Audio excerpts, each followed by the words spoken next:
You've been in the same place for what feels like far too long. The same job, the same struggle, the same prayer on repeat, the same chapter you've been trying to close for months, maybe years. Everyone around you seems to be advancing, moving, building, growing, and you're standing in what feels like spiritual quicksand. The harder you push, the more immovable everything seems. You've fasted, you've prayed, you've done the work, you've read the books, attended the conferences, written out the vision, and still, nothing moves. And the silence is starting to feel less like patience and more like punishment.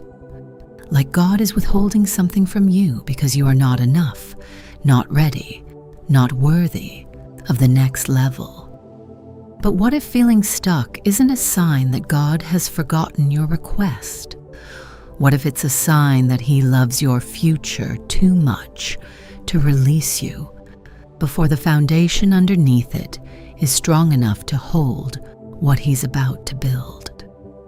Habakkuk 2 verse 3 says, "For the vision awaits an appointed time. It speaks of the end and will not prove false. Though it linger, wait for it. It will certainly come and will not delay." The vision is real. The promise is real. But there is an appointed time. And that timing is not arbitrary. It is architectural. God is building something in you right now that the blessing will require. Consider the Israelites in the wilderness. God had already promised them a land flowing with milk and honey. The destination was secured. The promise was spoken. But the journey took far longer than necessary because there was inner work that had to happen before they could steward the outer blessing. A slave mindset cannot maintain a promised land. God wasn't punishing them with the wilderness. He was preparing them for what they had been promised. Here's what God is likely doing in your stuck season. He is testing and deepening your character. Promotion always comes with pressure. Leadership always requires capacity. If God released you into your next level right now, before the character work is complete, the blessing could break you instead of build you. The weight of what He's calling you to requires a foundation that only time, trial, and trust can build. James 1 verse 4 says, "Let perseverance finish its work so that you may be mature and complete, not lacking anything." The stuck season is the perseverance. The maturity is the point. He is removing unhealthy dependencies.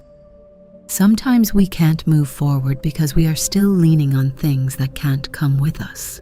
Relationships, habits, mindsets, versions of ourselves that feel safe but are spiritually limiting.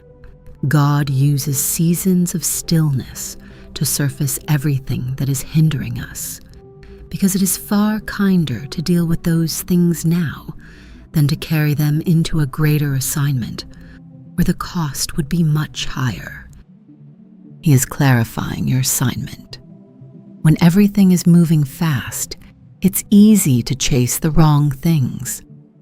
The stuck season forces you to sit still long enough to hear what God is actually saying about your direction, your purpose, and your next steps. Some of the most important clarity you will ever receive will come not in the busy seasons, but in the painfully quiet ones. Psalm 46 verse 10 isn't a gentle suggestion. It's a command. Be still and know that I am God. He is building your faith muscle for what's ahead. The level of faith required to walk into your next season is greater than what you have right now. God knows that. And so He is using this stuck season to stretch your faith capacity. You cannot trust God at the next level if you haven't practiced trusting Him at this one. The foundation being built in you right now is invisible from the outside. Nobody sees it. You barely feel it, but God is laying something deep and solid and unshakable, the kind of interior work that great callings are built upon. You are not stuck because you are behind. You are not stuck because you are forgotten. You are not stuck because God is punishing you.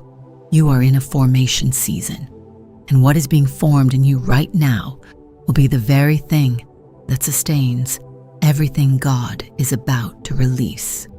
Hold on. The appointed time is coming, and when that door opens, you will walk through it, not just as someone who arrived, but as someone who was ready. If this gave you strength for the waiting, share it with a woman who needs to hear that her stuck season has a purpose. Subscribe for more biblical encouragement. And remember, God never delays your blessing. He perfects your readiness.